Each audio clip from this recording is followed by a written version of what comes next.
4, 3, 2, 1. Hey, Facebook. Look, good morning. Super excited about today. Part 2. Part 2, the tough questions with Nicole Connor. And I've got 3 tough questions that people are asking. There's some that have been submitted. We appreciate those coming into us. We'll keep this rolling every Wednesday around this time. So tune in live on Facebook, or we will be recording. You can catch the replay. So you ready to just jump right in, Nicole? Yeah, let's go for it. Okay. So question number 1, what are the absorption rates between different methods of delivery into our systems with the CBD? Okay. So we've been getting lots of questions about different types of how people can ingest this. Again, we're talking about hemp CBD. There are 5 ways to ingest cannabis, but we're not talking about all of them. So multiple different types of applications here: to smoke it, vape it. You can inhale it. You can put it on your skin. You can drink it. You can stick it in your nose. You can stick it up your butt. And I'm not kidding. These are ways that you can, absorb cannabis. But I'm only going to focus on a couple of ways that you can ingest CBD, and we'll talk about the absorption rates of those. Okay. So the first is vaping with those electronic little pen things. You can put CBD oil in that. And while you may have sort of a relaxing effect of CBD or THC, depending on what's in your oil, it comes in and goes out really quickly, like within about 11 minutes. So if you are looking for a longer lasting effect of what CBD can do for you, depending on why you're taking it, that's probably not a really good measure of long lasting effects. 11 minutes in and out, it's done.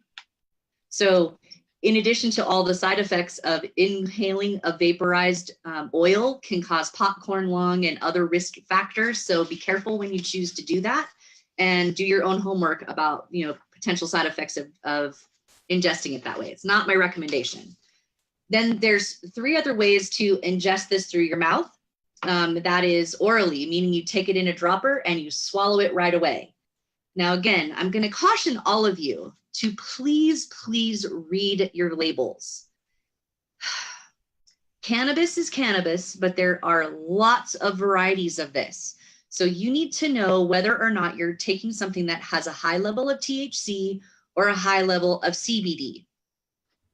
Both have different effects, and they all have different milligrams that are related, and depending on what state you're in, how you're getting it, all of those things. So just know that if you take something orally, like in a dropper, and it's combined with, say, a fatty substance like olive oil or coconut oil or what have you, and it goes right into your stomach, if it goes right into your stomach, high concentrations of CBD are converted with gastric juices into a THC and other version of CBD. So it kind of breaks down in the stomach. And with that, they can refer to part 1 that we covered the varietals and how many CBD, THCs out there in labels. So they can refer back to part 1 video on that, right? Yeah, for sure. So if you take it orally, meaning you're not putting it under your tongue, you're just taking it down, you have about a 6% absorption rate of what it is. So if you're taking 30 milligrams of something, you're only getting 6% of that product. And it takes about 4 hours for it to go through your system to get that 6%. So probably not, even though it's the most common way, it's not likely the best method of absorption. The next is sublingual, which means you take that little dropper, you put it right under your tongue, and that little dropper, you sit there for about a minute. So if you're combining that with your saliva, chances are you're going to swallow a lot. But if you're able to do it properly, you can absorb up to 93% of whatever substance you're trying to absorb. Again, most people get a little impatient. It swishes around in their mouth. They probably swallow more of it than it's absorbed. So while it's got a good rate of effectiveness, if it's done properly, again, it's a challenge. And the other side note is that it may not taste very good. even if it's flavored, it has a real earthy flavor. So depending on your preference, sublingually and or, you know, I guess you can rub it on the side of your cheek. You can do that too. So there's a decent, but it still takes about 4 hours for that to, you know, take effect. So while you're waiting around for this to have an effect, chances are you're taking more because you don't feel anything yet. You're not feeling better. So you're taking more than you maybe need repeatedly over that period of time because you're waiting for those effects to take place. Does that make sense? Mm-hmm. Use those methods with caution and make sure that you have an understanding that it takes a long time for them to metabolize through your system because it goes through your liver just like all drugs do. So if you're taking any kind of drug orally, it has to go through your liver and then out into your body. Mm-hmm. Liver's being taxed by taking it that way. So the drawback to this is it tastes a little bitter, a little earthy, floral, cannabisy taste. So again, depending on what you're taking, be aware of that. The next question, or the next way to use CBD is transdermally on the skin, whether it's a lotion, a cream of some kind, a patch of some kind. There are multiple ways to get it through the skin. The endocannabinoid system has a whole layer of endocannabinoids that are on your skin as well. So it's absorbed right away and it lasts in your system depending on the person. So it depends on your weight, fat layers and what have you. It depends. Sometimes it can even depend on your personality, studies show, and how you allow things to get into your system. Your emotions can take a toll on that as well. But the best part about the transdermal absorption, now if it's a lotion or an oil by itself and it's not covered, it will evaporate, but you'll have a really good rate of absorption and it will get into your system within about a half an hour or so.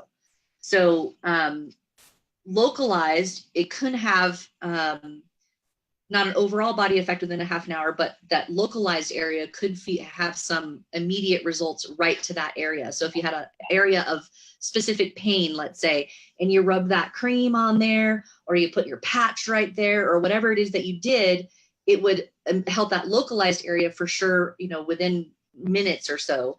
According to this information, if it's done through your skin, because it's not having to go through your liver, it can stay in your system between 6 and 48 hours. That's huge. Mm-hmm. Now, have a transdermal type of patch that's covered, that seems to be, according to this, the best way, and it can last up to 5 days in your system. Mm-hmm. So depending on how many patches you're using and what the milligrams of these patches are, and again, whatever it is that you're using, you need to know what it is you're ingesting. So make sure whatever cannabis product you're using, whether it's hemp or marijuana, that you know what the ratio of CBD and THC are, because depending on your job or depending on what kind of effects you're looking for, can dramatically affect your experience. So I hope that answers your question. Oh, I forgot to say how much is absorbed. So like over 98%. Wow. Transdermal patch is absorbed. And it's a little considerably less with creams, depending on how long it stays on your skin. So right. So I definitely go the route of the patch. Well, it makes sense to me that if you're looking for longer term effects of, you know, CBD cannabinoid, right? Then for pain or whatever, that it would make sense you would want something to last a lot longer. But it really depends on the person and what they're using it for.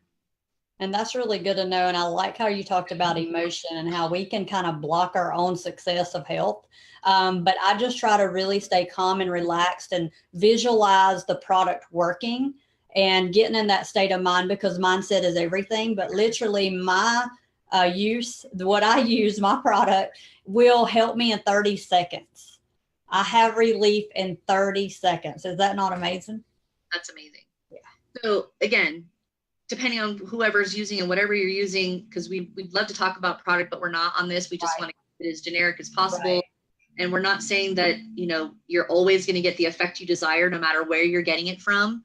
You need to have the mindset that what you're trying to do here is have a natural alternative to a medical drug. Right. So if you're seeking something that's natural versus, you know, it exists in nature. God created it. it's not been altered by scientists, then this is something to consider. But if you are focused on a pharmaceutical and it's something your doctor prescribes, because there are 5 currently doctor prescribed CBDs that have pages of side effects, just like every other pharmaceutical drug. Right.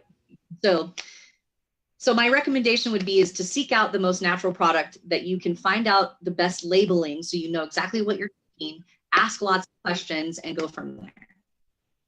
Okay, question 2. What is the difference between full spectrum and isolated hemp CBD products? I love this question because, well, for a couple of things, I've seen a lot of you have been sending me pictures of your products, which is great. So I'm learning a lot for what full spectrum hemp CBD is and isolated, as well as products that don't have any of those ingredients at all. So please keep sending me your product brand and your label on the back so we can talk about it so that we're all getting a great education.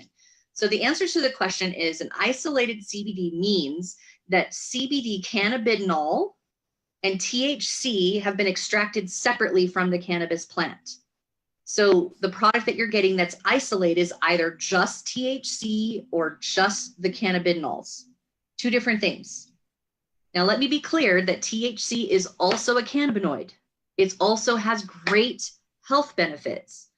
So the difference between full spectrum, which means it has both THC and CBD, hemp has a really, really low, less than 0.3% THC, has amazing health benefits, and a much higher level of CBD in hemp. So what's really cool about the full spectrum, which includes both and would be my preference, is based on this cool article here called the entourage effect. And it says here that whole plant extractions typically include CBD, THC, and more than 400 trace compounds. Many of those compounds interact synergistically, like a concert, right? To have the most beautiful music, you need the whole orchestra, right? So that creates what scientists refer to as the entourage effect that magnifies therapeutic benefits of the plant's individual components. So better to eat an orange than go take synthetic vitamin C. Yeah. All of the vitamins and minerals work together to create a better effect for your body, right? So it says that medicinal plants' impact of the whole plant is greater than the sum of its parts. But that said, so if you wanted an isolated CBD oil just for pain, like copaiba oil, for example, is a great example of a really, really high level of CBD, great localized, pain relief, etc., but it doesn't have THC in it. Mm-hmm. I hope that answers that question. It would be my recommendation to use the whole plant if possible, and depending on, again, the effects you're looking for. That would be my recommendation, and that's the difference. All right, next question. I'm trying to see how to pronounce this word, so I'm going to speak cornbread, okay? Okay. Are there any pharmaceutical side effects or contraindications? Did I say that right? Indications, yes, contraindications. Contraindications when using hemp CBD. So in my language, will anything interfere with my medication with CBD? The correct answer is maybe. So depending on the drugs you take. Now, someone who's watching, and we'll post this in the link later, I want you to go to P like Paul, D like David, R like Richard.net, PER.net. And I want you to ask that question first of the medications you're currently taking. Mm-hmm. Now, if you go to that site and enter in your medication, you will see, and you have to scroll all the way down and click on the different things that talk about different side effects. It also talks about side effects taking it with other medications. Now, so the correct answer is the way that CBD is metabolized. Now, from this particular article, most of the things you're going to find online are related to things that are taken orally. So let me be clear that when you're taking CBD and or THC, cannabis, orally, it goes through your liver the same way drugs do, as I mentioned before. So it says that metabolizing in your body can interfere with how your body normally metabolizes other drugs that you take. So if other drugs aren't metabolized properly, they can hang around in your system for a little longer than they're supposed to. So that said, now we mentioned different ways that your body can absorb these products, orally, sublingually, among other things, and transdermally. Remember that transdermal patches or creams bypass your liver. Now that said, I would recommend that you not take those medications at the same time. So if you really want to know what's going on, you have to do your own homework. Yes. Now, I think Kibi and I would agree that if you're taking a lot of drugs, you need to know what it's doing to your body. Mm-hmm. More so than what a plant is going to do for your body. Well, and it's just that. So my doctor put me on a high blood pressure medication, if you don't mind me sharing. So I immediately did my own research. People are researching. They're sick of it. Okay. You want me to put this pill in my body? What is this? So I went to Google and actually stumbled eventually on the same website you're talking about, which is the pdr.net. Okay. I typed in the drug, and here are some of the side effects of this one drug: vasculitis, angioedema, coma, seizures, and a list of things I can't even pronounce. And then if you keep scrolling, a vitamin B12 deficiency, anemia, hemolysis, jaundice, hepatitis, could cause also diarrhea, infection, headaches, nausea, vomiting, musculoskeletal pain, abdominal pain. Yeah. So I think, when we're really, like you said, Nicole, we have to take, if you're listening, you really are ready to take control of your health. If you're even here watching this, you're like me, sick of it. You're sick of popping all these medications and feeling like crap. You're looking for natural alternatives. So you got to get your mindset right. And with that, getting our mindset right around, weigh the pros and cons. What's worse, this drug or this natural alternative, right? And really consider that source and go do your own research. Read the labels. How are you taking the CBD? Like you said in the first video we did, part 1, there's different varietals of the THC. So what are you ingesting? How are you doing it? Is it transdermal? Is it going through your kidneys? That kind of thing. And I love what you said. If you really want to put it to a test, come off the meds and test it. Or don't do them at the same time, and journal. That's another thing. I took my lotion, or I took my square, I did my sublingual CBD, and here's how I feel. And an hour later, here's how I feel, right? And really take control of your health. That's why we're doing these videos, for people to do their own research, so they don't just take something because somebody tells them to take it. This is your body, right? My body, and I have control of what I put in it. That's right. Well, and I'm glad you mentioned, how things are affecting your body, because what you need to know is what the endocannabinoid system is. So that's going to be our next part 3. And we're going to be talking about the system itself, how it does what it does, and why your medications are messing with the system. So this is going to be exciting. So I'm totally stoked. If you have more questions, please keep them coming.